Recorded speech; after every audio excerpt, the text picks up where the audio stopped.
Hey guys, welcome to the GadgetTube channel.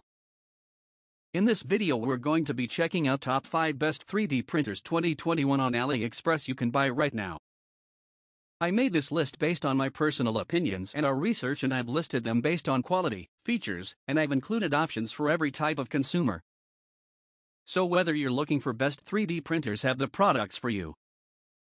If you want more information and updated pricing on the products mentioned, be sure in the description below. Also, make sure you subscribe to stay up to date with the latest technology reviews video. Okay, so let's get started with the video.